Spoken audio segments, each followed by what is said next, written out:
الحمد لله الذي خلق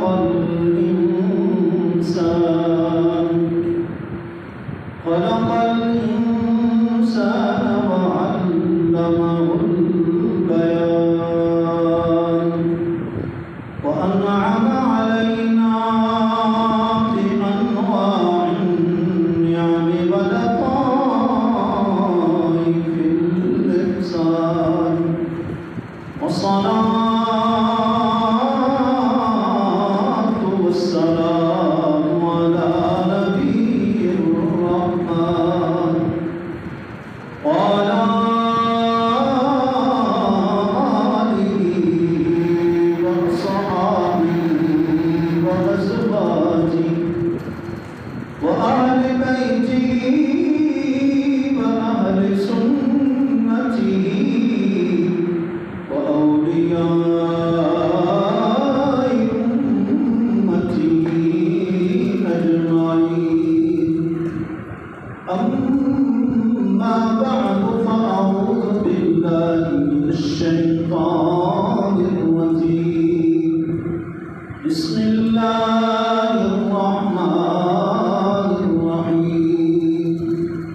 ظهر الفساد في البر والبحر بما كسبت أيديهم.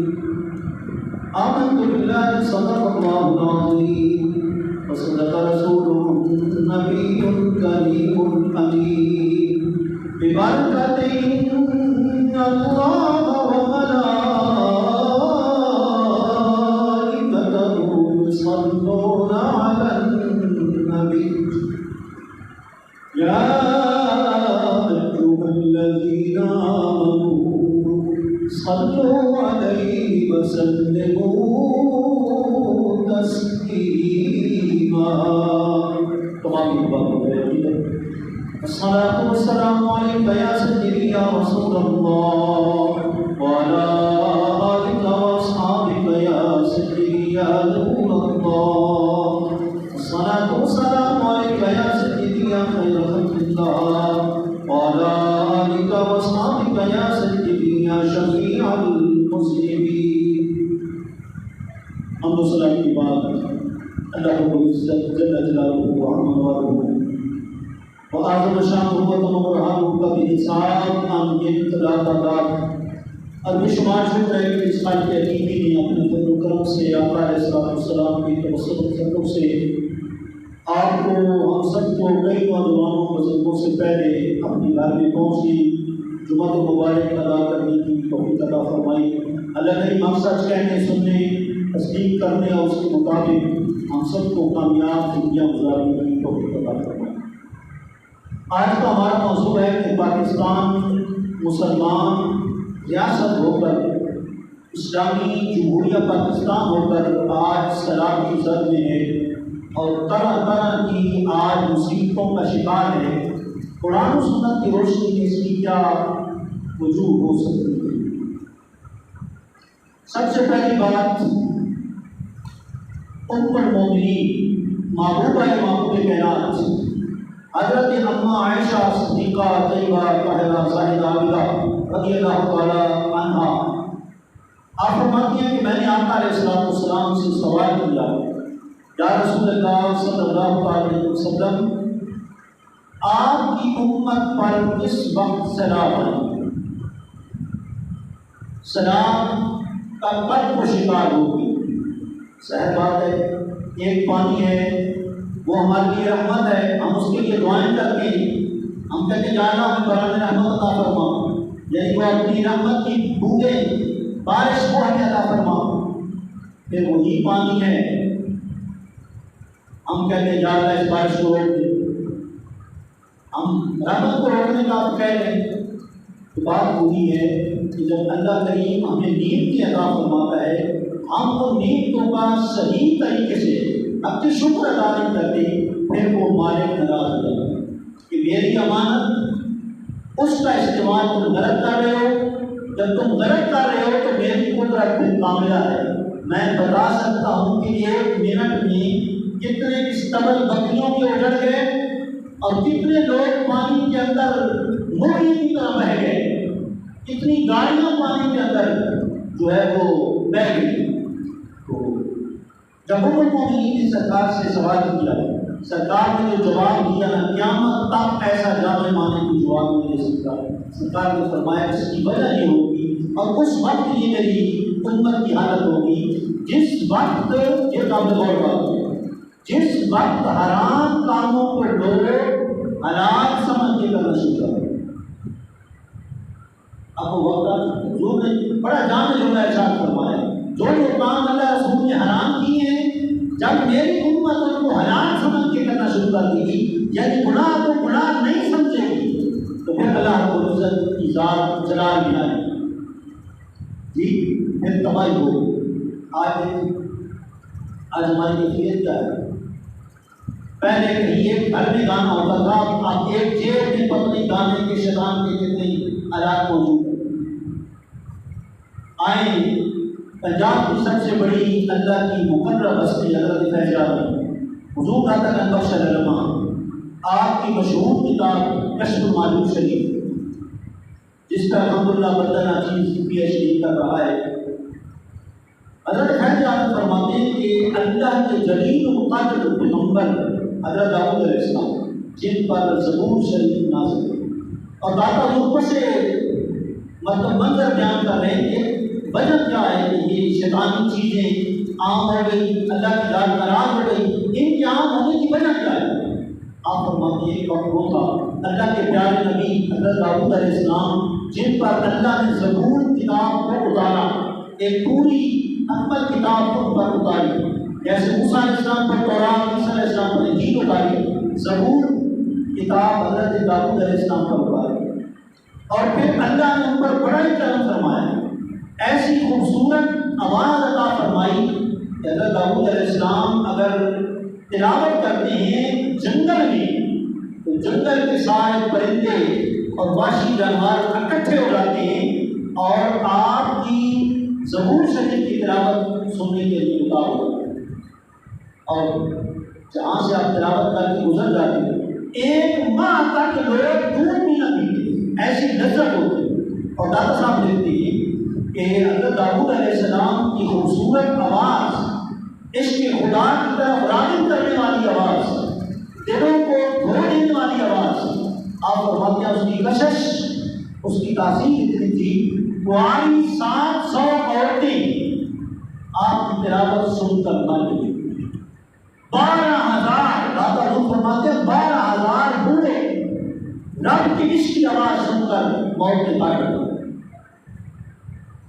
اور پھر فرماتے ہیں جب داؤد علیہ السلام کی وجہ سے اسلام کو عروج ملا، اسلام کو ترقی ہوئی، لوگوں کو دلوں میں خوف خدا کی لہر دوڑی، پھر شیطان اس سے برداشت کیا، شیطان ہمارا دشمن ہے، ان شیطان ایک انسان ہے مبین، اللہ تعالیٰ فرماتا ہے شیطان تمہارا کھلا دشمن، اگر تم اس کی چاہت کے مطابق چلو گے تو پھر ظاہر بات ہے کہ وہ تو کبھی نہیں چاہے گا کہ تم رب کی طرف جا کے، وہ تو رب نے اس کو جنت سے نکالا، رب نے فرمایا کہ میں نے اپنے پیارے آدم کے نگاہ سجدہ کر، اس نے نہیں کیا، ہاں مستقبل اوقات میں نکاح نہیں منکر ہو گیا، اور پھر میں نے اس کو شمار کافر نہیں کیا، وہ تو کافر ہے، کافر تو کبھی نہیں چاہے گا کہ مسلمان کا فائدہ ہو، مسلمان اللہ کی طرف راغب ہو، مسلمان نماز کے لیے جڑنے کے لیے پہلے آ کر اللہ رسول کا پیغام سنیں، وہ تو کبھی نہیں چاہے گا، وہ تو کہے گا کہ جمعے کی اذان ہو گئی ہے، اس کے بعد بھی تو دکان کھول کے رکھو، مارکیٹیں کھول کے رکھو، فیکٹری کھول کے رکھو،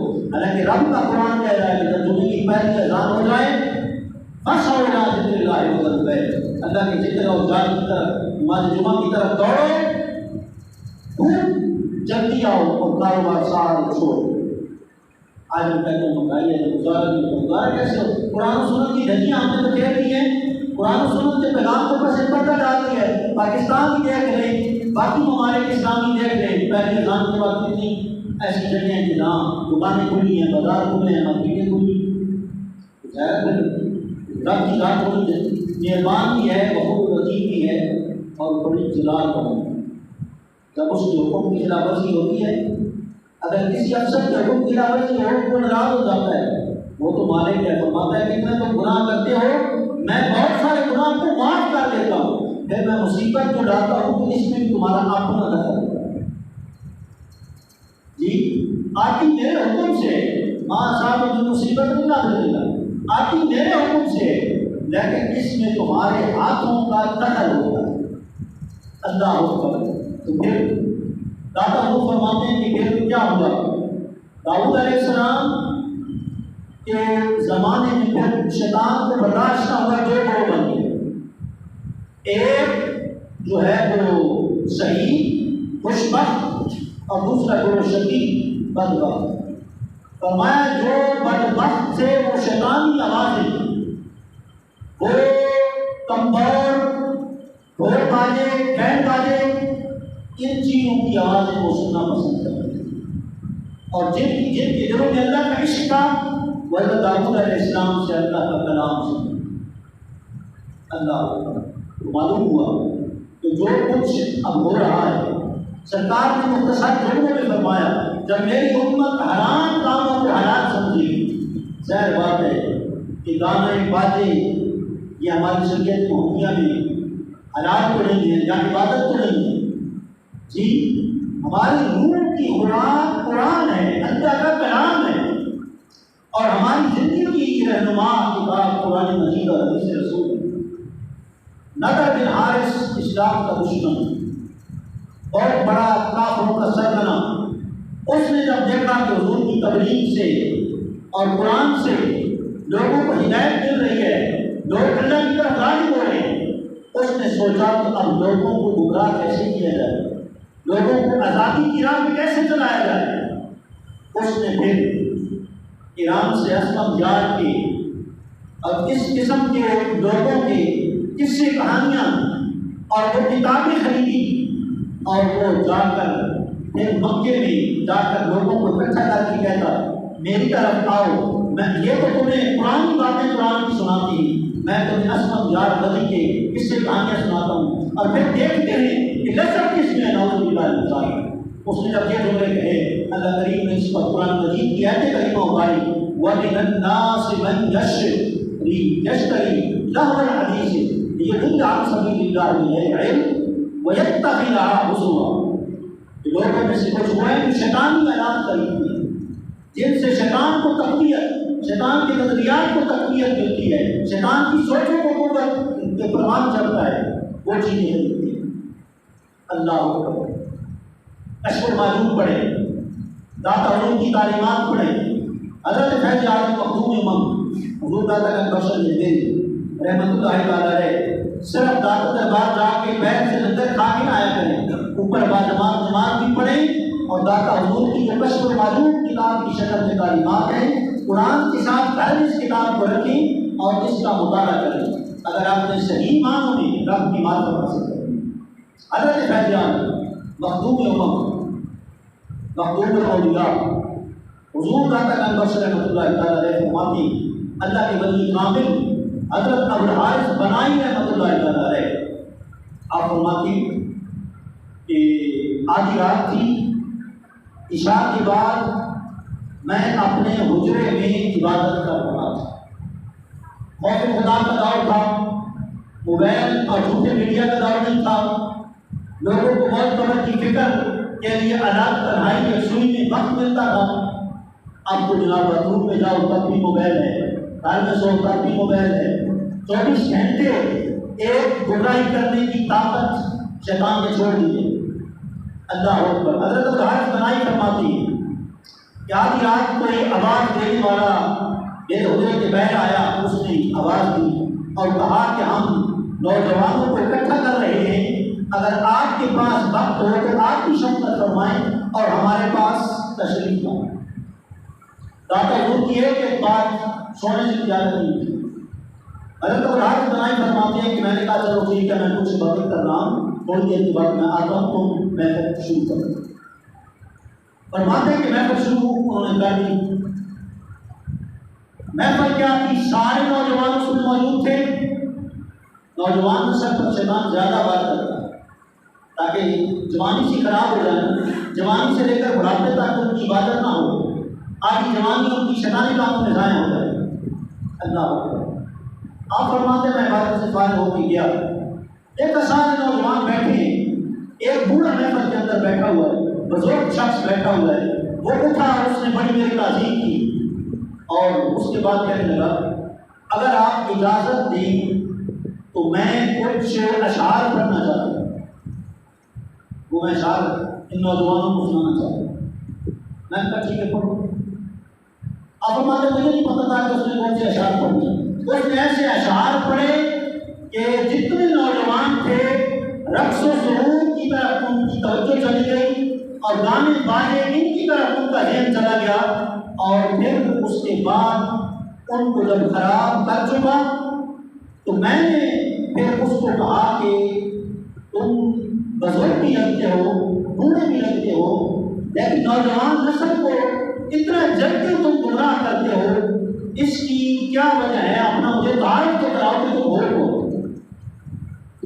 اس بوڑھے شخص نے حضرت الحارث بن فرماتے ہیں کہ اس نے مجھے کہا کہ میں شیطان ہوں، اللہ نے مجھے بوڑھے کی شکل میں بھیجا ہے، میں شیطان ہوں۔ کہا کہ میں نوجوانوں کو گمراہ کرتا ہوں، میں نوجوانوں کو گمراہ کرتا ہوں۔ اللہ، نوجوان جب گمراہ ہوتا ہے تو پھر ظاہر ہے نسلیں گمراہ ہوتی ہیں، نسلیں تباہ ہوتی ہیں۔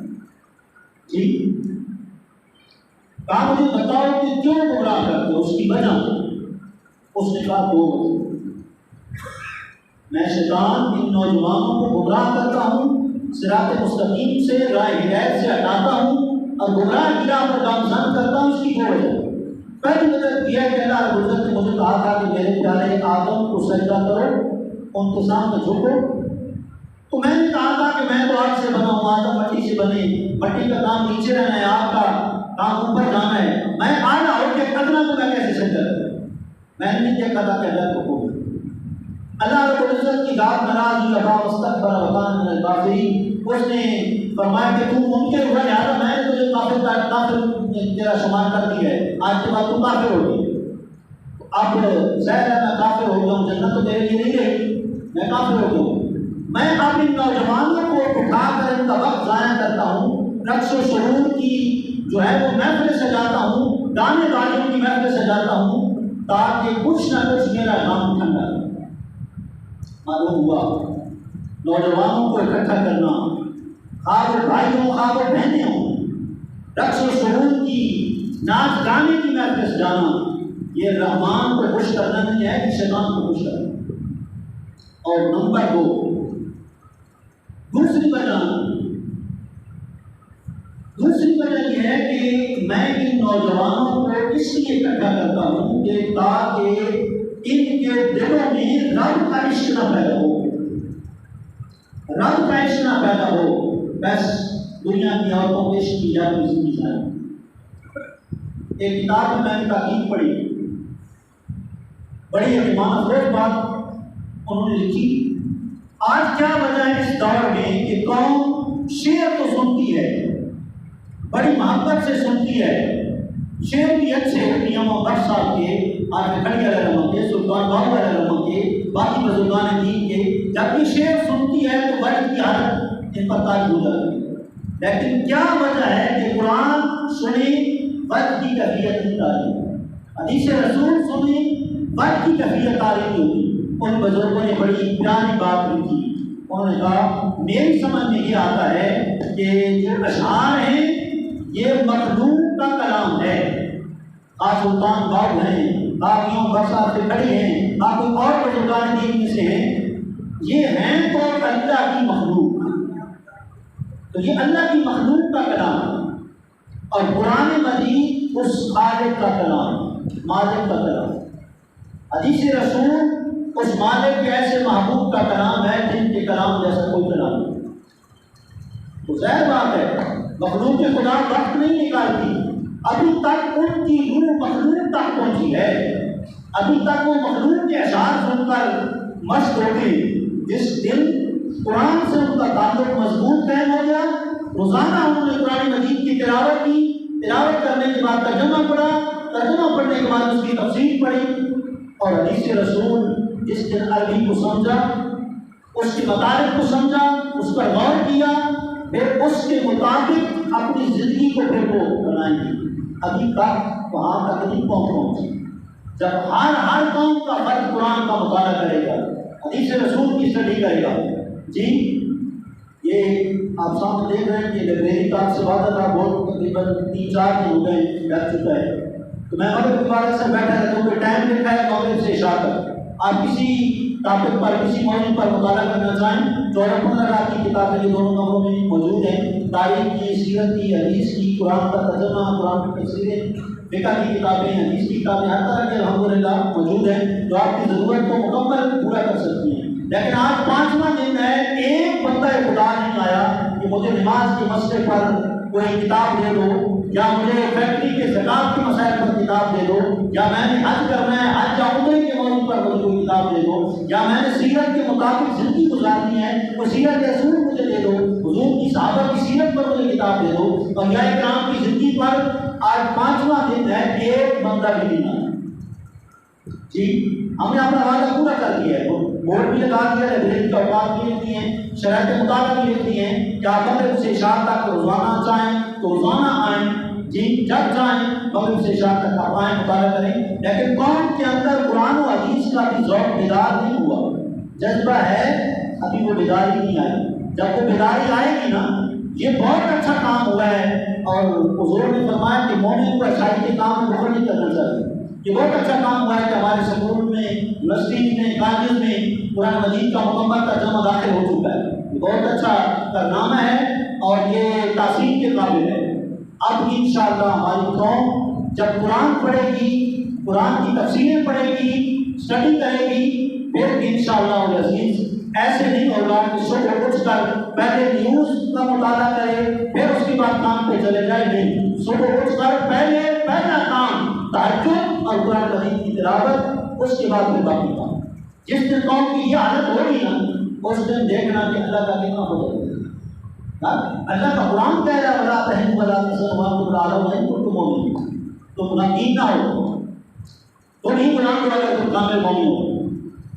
ہمارے پاس خوشی کے لیے ٹائم نہیں ہے، ہم تو فجر کی نماز پڑھ کے میں نے کہا ایسے بھائی جیسے دعا سے پتہ چل جاتے ہیں، جیسے حدیث سنتے ہی نہیں، جیسے قرآن، جیسے فقہ سنتے ہی نہیں، آرام سے چلے جاتے ہیں۔ میں سمجھ جاتا ہوں کہ ظاہر ہے انہوں نے اٹھے ہیں، انہوں نے کوشش کی ہے، محنت کی ہے، فجر کی نماز باجماعت جو ہے بڑا مشکل کام ہے ہر دور میں، اس لیے تو فجر کے اذان نے کہا کہ نا صلاۃ خیر من النوم، نماز نیند سے بہتر ہے۔ تو میں سمجھ گیا کہ یہ مشکل کام کر کے آئے ہیں، رب کو راضی کرنے کے لیے فجر کی نماز پڑھی، فوراً شیطان نے ان کو حملہ کیا۔ 5 منٹ درس کے لیے نہیں بیٹھو، 7 منٹ اپنی زندگی کی بہتری کے لیے نہیں نکالے، وہ فوراً سلام پھیرے کے نکلیں گے، جا کے سو جائیں گے، یا سو جائیں گے یا دودھ لینے کے لیے چل جائیں گے۔ اب دودھ کی آپ کو پتہ کیا کیفیت ہمارے مسلمانوں کی کیا ہوگی۔ اب ایک وقت جو ہے وہ کورونا کی صورت میں ہم تھے، اب جب ہم نے حد سے زیادہ مطلب ہے کہ ملاوٹ شروع کی، اللہ کی ذات کو ناراض ہو۔ جس دکان کے اوپر لکھا ہے دودھ کی دکان کے اوپر من رشا پر ایسا ملا، حدیث رسول لکھ کر توہین کرتے ہیں، جس نے ملاوٹ کی ہمارے طریقے پر نہیں ہے، اسی دکان کے اندر 2 کوالٹیوں میں دودھ ہمیں ملے۔ اگر میری غلط بات ہو تو اصلاح کر دیں۔ ایک طرف لکھا ہوا ہے کہ پانی والا ہے، یہ سستا ہے جی، اور یہ دودھ پانی سے پاک ہے، یہ بھی ہے۔ حضور نے فرمایا کہ جس ٹائم میری امت اس کے اندر برائی کو پھیلانا، منتشر کرنا عام ہو جائے گا، تو وہ اللہ کی ناراضگی کی خبر ہوگا۔ آپ دیکھیں موڑ موڑ پہ بھیجائی کی تصویریں لگی ہوئی، اور اب تو موڑ موڑ پہ لگانے کی ضرورت ہی کوئی نہیں، ہر ایک کے جیب میں ہے۔ اگر آپ نے جو ہے وہ نیکی کا کام بھی موبائل سے انٹرنیٹ سے لینا ہے تو پہلے بھیجائی آئے گی نا، پہلے کسی کچرے کی تصویر آئے گی، کسی بنیادی عورت کی تصویر آئے گی، اس کے بعد پھر آپ کو۔ میرے ایک دوست ہے وہ چینل وغیرہ زامن میرا یوز کرتے ہیں اسلامی مسائل چیزوں پر، مجھے کہتے ہیں کہ ہم کیا کریں، مطلب ہے کہ ویڈیو سننی ہوتی ہے کسی موضوع پر تو پہلے تصویریں آتی ہیں۔ میں کہا کیا کریں آپ، مثال ہماری کو گٹر والی ہو چکی ہے، گٹر کو ہم صاف کریں گے تو آگے پھر صفائی آئے گی، تو جب تک یہ گاند نہیں جاتا تو آگے صفائی کیسے آئے گی؟ اس لیے بڑی اشد ضرورت ہے۔ آخری بات، ہو سکتا ہے کوئی ہمارا مسلمان توبہ کر لے، ابھی تک تو 95% ہمارے مسلمانوں نے اس گناہ سے توبہ نہیں کیا۔ لیکن جب ہم دودھ کے اندر پانی زیادہ رکھتے ہیں تو پھر کیوں نہ شراب آئے سندھ کے اندر، پھر کیوں نہ پاکستان کے کونے کونے میں شراب زندان جو ہے وہ ہو۔ اللہ رب العزت نے ایک نور ہمیں دیا، من بین فرض بدل لبن خالصا صائغا للشاربین۔ وہ فرماتا ہے میری قدرت دیکھو کہ میں تمہیں پاکیزہ دودھ کہاں سے دیتا ہوں، بکری ہے یا گائے ہے، ایک طرف دودھ ہوتا ہے اور ایک طرف گوبر ہوتا ہے، اندر سے ہی وہ فرماتا ہے کہ خون اور گوبر کے درمیان سے میری قدرت کاملہ ہے، میں پاکیزہ صاف ستھرا نوری دودھ جو ہے تمہارے لیے نکالتا ہوں کہ تم اس کو پیو۔ اور مسلمان کی قدرت کاملہ کی طرف نہیں کہتا کہ میرا رب کیسا وہ غفور رحیم ہے، میرے لیے کیا کر رہا ہے اور میری ایک ہی ڈیوٹی لگا رہا ہے کہ تو عبادت کر۔ حضرت امیر المومنین فاروق اعظم کا دور ہے، آدھی رات، اس وقت کے حکمران بالکل رات کو بھی نہیں سوتے تھے، حضور کی تربیت یافتہ ایسے تھے، کہیں کسی کو ضرورت پڑے تو یہ نہ ہو کل قیامت والے دن ہماری شکایت ہو کہ تمہیں حکمرانی دی تھی، یہ تمہاری رعایا تھی، ان کو تمہاری ضرورت تھی، تمہیں کیسے ضرورت ہوئی۔ حضرت فاروق اعظم رات کو بھی جاگتے گشت کر رہے، آدھی رات ہے، آپ نے یہ گھر سے آواز سنی، آدھی رات آپ کو پتا ہے کہ عام دودھ دھویا جاتا ہے، جی گوارے گزر حضرات ہمارے بھائی اس کا دودھ دھوتے ہیں، آدھی رات ہے، عورت ذات ہے، گھر میں کوئی نہیں ہے، وہ خود ہی دودھ دھوتی ہے، دودھ جب دھونے کے بعد آگے گھر آتی ہے، بیٹی کو کہتی ہے بیٹی اس دودھ کے اندر نہ پانی ملا دو۔ جی بیٹی آج کل کی فلمیں اور میڈیا دیکھنے والی بیٹی نہیں تھی، شرم و حیا کی بہتر بیٹی تھی، جو بعد میں حضرت فاروق اعظم کی بہو حضرت عبداللہ بن عمر کی بیوی بنی، اور ان سے پھر آگے حضرت عمر بن عبدالعزیز اور یہ سارے سلسلے جو آگے چلے۔ ماں نے کہا کہ دودھ کے اندر پانی ملا دو، کیا ہے دودھ بڑھ جائے گا، زیادہ پیسے آ جائیں گے، دیکھو دینار زیادہ ہو جائیں گے۔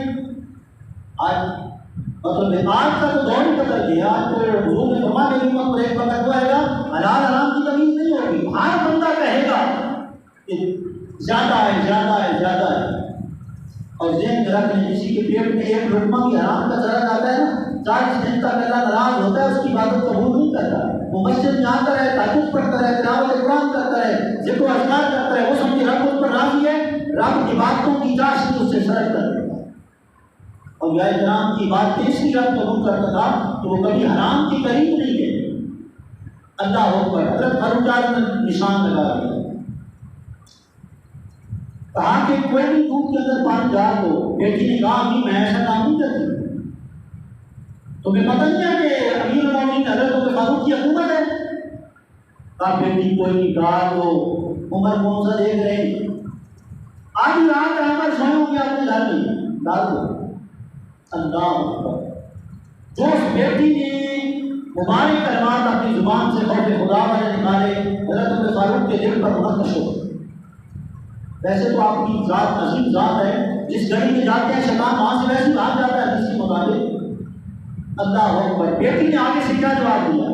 کوئی آج کل کا بیٹا ہوتا بیٹی ہوتے تو کہتا ٹھیک ہے، والدہ تو کہہ رہی ہے، والد تو کہہ رہا ہے کہ دودھ کے اندر پانی ڈال تو کوئی نہیں، لیکن نہیں، والد نے قبر میں ساتھ نہیں دینا، حشر میں ساتھ نہیں دینا، خوف خدا والی زندگی کامیاب زندگی قبر میں حشر میں کام۔ بیٹی نے کہا کہ امی کون کہتی ہے عمر کی حکومت، عمر کون سے دیکھ رہے ہیں؟ اگر عمر نہیں بھی دیکھ رہے، عمر کا خدا تو 24 گھنٹے دیکھ رہا ہے، عمر کا خدا تو ہر لمحہ ہر ایک کی زندگی کے لمحات کو دیکھ رہا ہے، میں یہ کام نہیں کر سکتا۔ حضرت عمر فاروق نے یقینیں لگا دی، اس کا یقینیں کیوں لگائی؟ یہ بھی قابل غور بات ہے۔ حضرت فاروق اعظم کے دور میں کسی کا مکان اونچا نیچا نہیں تھا، یہ نہیں کہ کوئی چوٹی یا اس کی کوٹھی آسمان کو لگ رہی ہے، غریب ہے بیچارہ خیموں میں رو رہا ہے، ایسا نہیں تھا۔ حضرت عمر فاروق کے دور میں مساوات تھی، برابری تھی، جی سارا نظام اکول تھا۔ حضرت فاروق اعظم آپ نے نشان لگائے، ایک ایسے گھر پتہ نہیں چلتا، صبح میں نے چکر لگانا ہے گا، نشان لگا دی۔ صبح ہوئی تو حضرت فاروق اعظم امیر المومنین ہو کر ایک غریب ترین مدینے کی گھر کے اندر تشریف لاتے ہیں، دستک دیتے ہیں، مائی پوچھتی ہیں آپ کون ہیں؟ آپ جواب دیتے ہیں میں امیر المومنین عمر بن خطاب ہوں، مجھے فاروق اعظم کہتے ہیں۔ کہا آپ کا ہم غریبوں سے کیا کام ہے؟ فرمایا مجھے کام ہے۔ کہا حضور تشریف رکھی، دروازہ کھولا، حضرت فاروق اعظم بیٹھے۔ کہا میں چاہتا ہوں خوف خدا والی آپ کی بیٹی میرے گھر میں آ جائے، میں اس کو اپنی بیٹی بنا دوں، میں اس کو اپنی بہو بنا دوں۔ کہا ہم غریب لوگ ہیں، کیسے تصور پیدا ہوا؟ اور میں جو آدھی رات تمہاری بیٹی نے کلمات کہے تھے نا کہ حکومت تو بے شک عمر کی ہے، امیر المومنین تو فاروق اعظم ہیں جی، اس وقت وہ اگر یہاں موجود نہیں بھی ہے نا تو عمر کا رب ہاتھ ٹائم دیکھ رہا ہے۔ بس وہ جملہ میرے دل کے اوپر میں چاہتا ہوں ایسے خوف خدا رکھنے والی جو ہے عورت خاتون میرے گھر کی زیور بنے۔ آج ہم تو لوگ اس کو بناتے ہیں نا، وہ فیشن زیادہ فیشن لیبر ہو، فیشن زیادہ جانتی ہو، بیوٹی پارلر کو چلانا زیادہ جانتی ہو۔ آج سے کچھ سال پہلے ہمارے وزیر اعظم صاحب گزرے ہیں، ایک اداکارہ کا گلا خراب ہو گیا تھا، 1 کروڑ انہوں نے مالیت کا اعلان کیا گلے کے علاج کے لیے۔ کاش 1 کروڑ قرآن حدیث کے کام کرنے کے لیے خرچ کیا ہوتا تو آج اس ملک کی یہ حالت نہ ہوتی جو آج سندھ کی اور ملک کے اطراف و اکناف کی حالت ہو رہی ہے۔ جب تک رب کی طرف رجوع نہیں ہوگا، جب تک اخلاص سے عبادت نہیں ہوگی، جب تک نیکی کی کاموں سے شیطان ہمیں دور کرتا رہے گا، نیکیوں کا ہمارا دل چور بنا رہے گا، اللہ کی رحمت نہیں آتی۔ اللہ کی رحمت وہ رحیم ہے، وہ تو قرآن کے آغاز میں کہتا ہے بسم اللہ الرحمن الرحیم، میرے نام سے شروع کرو، میں بڑا مہربان رحم کرنے والا ہوں، رحمت لینے والا بھی کوئی ہونا آگے۔ اللہ اکبر۔ حضرت فاروق اعظم نے فرمایا وہ تمہاری جو ہے نا بیٹی، اس کا یہ جملہ مجھے بڑا اچھا لگا، عمر دیکھے یا نہ دیکھے 24 گھنٹے عمر کرم دیکھے۔ اگر یہ تصور ہر مسلمان کہہ کر دے، حضور نے فرمایا نا کہ مومن جو ہے اس کی دوسرے مومن کے لیے مثال ایسے ہے جیسے انسانی اس کو ہوتا ہے، اگر ہاتھ کو درد ہے تو پورے جسم کی درد پھیل جاتی ہے، اگر سر درد کر رہا ہے پورا جسم کے سکون ہے۔ آج ہمارے وہ مسلمان شراب کی لت میں آئے ہوئے ہیں، ہم ٹی وی پہ آگے بیٹھ کے فلمیں دیکھ رہے ہیں۔ آج ہمیں درد ہے کہ سندھ کے ہمارے مسلمان پانی کی لت میں ڈوبتے جا رہے ہیں۔ آج ہم راشن دیکھ رہے ہیں اور ان غریبوں کے پاس تو راشن پکانے کے لیے بیٹھنے کے لیے جگہ کوئی نہیں ہے، وہ تو مکانوں کی چھتوں کے اوپر چڑھے ہوئے ہیں، سب کچھ ان کا پانی میں ڈوب چکا ہے۔ اللہ اکبر۔ آج وہ احساس، آج وہ درد وہ ہمارے اندر نہیں ہے۔ اللہ اکبر۔ تو حضرت فاروق اعظم نے پھر مطلب رشتہ ہو گیا، حضرت عبداللہ کی وہ جو ہے وہ وائف بن گئی، یار کیا بن گئی۔ ایک اور آخری بات، حضرت فاروق پھر کیا کرتے تھے؟ جب تک خوف خدا حکمران میں نہیں آئے گا رعایا کبھی بھی درست نہیں ہو سکتی۔ اور یہ ہمارے حکمران یہ حکمران نہیں ہیں، اعمالکم اعمالکم، حضور کی حدیث نے فیصلہ کیا ہے کہ تمہارے اعمال اصل میں تمہارے حکمران، تمہارے اعمال کے بچے ہو جائیں گے، حکمران اچھے لگ جائیں گے۔ اللہ اکبر۔